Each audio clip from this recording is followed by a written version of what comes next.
What's up, everybody? We're live at PCA 2024. We are. We're talking with one of our favorite guys, Kyle Gellis of Warp Cigars. How you doing, my friend? And how you been?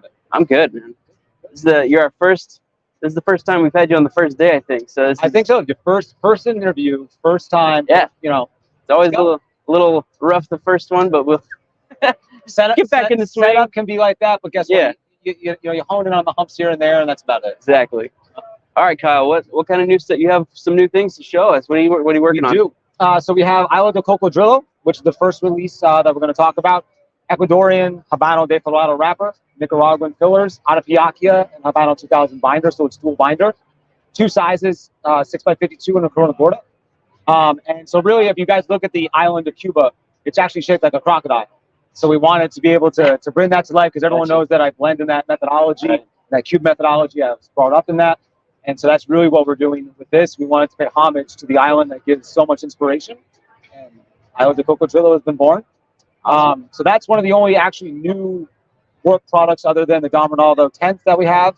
And then obviously the La Colmena 10th as we move on.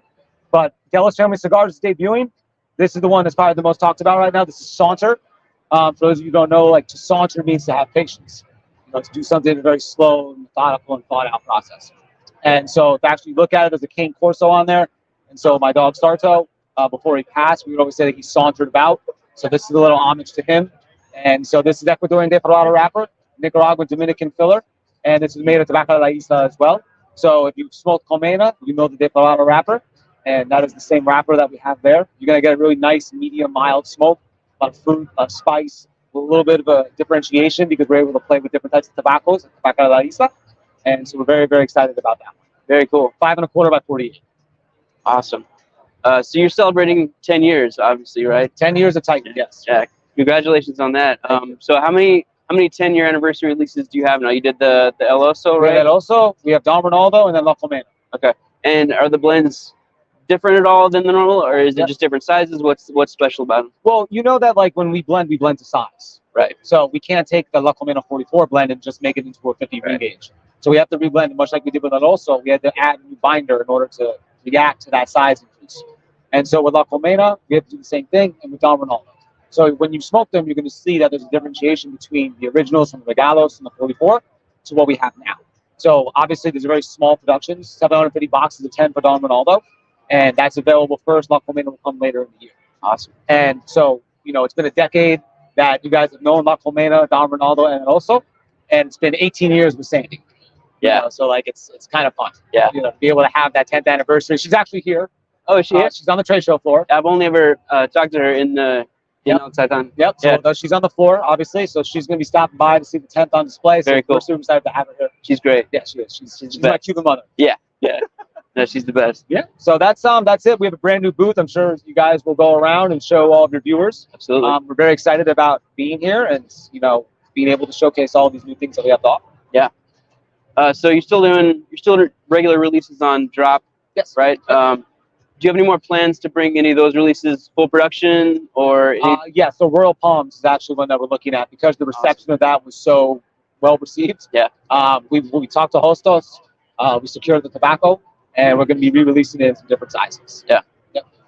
What kind of trends are you seeing just in general of like, you know, there's always phases that cigar manufacturers go through tobacco-wise, like everyone's making a Cameroon or everyone's making a Sumatra. What's currently going on in the industry that you see?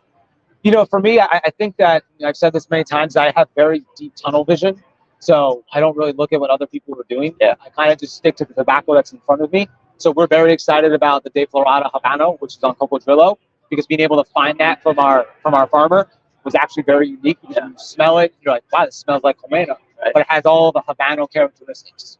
And so that's really what we're driving through, is trying to go into deeper with better fermentations, better farming practices, and be able to give quality tobacco through those methodologies. We're not trying to follow the next wrapper or the next filler or whatever. Right. We're going down to the farm level. We're going down to the agricultural level, because that's where it all happens. Awesome. That's our vision, and that's the journey now. Very cool. Do you have any like newly discovered tobaccos that you're excited to work on later on? Do you have anything fun? Yes.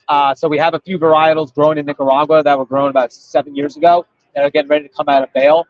Different varietals called F1 from Cuba. The seed came from Cuba. Okay. And then also the Corojo 20 Criollo. I mean, there's so much that's growing there now, but Yeah. it takes obviously years and years and years Right. to be able to get those tobaccos ready for market. And so we've been slowly working with them, and you see them in the coming years come from the portfolio. Awesome. All right. Anything else you want to share with us before we let you get to selling some cigars? Thank you everyone. If you smoke port, thank you so much for the support over all these years. We're very humbled by it. We can't do it without you. And thank you to Blind Man's Puff for always letting us tell our story to you guys. I appreciate it. All right. Thank you, Kyle. Thanks, Evan. Great to see you, man. Great to see you, man.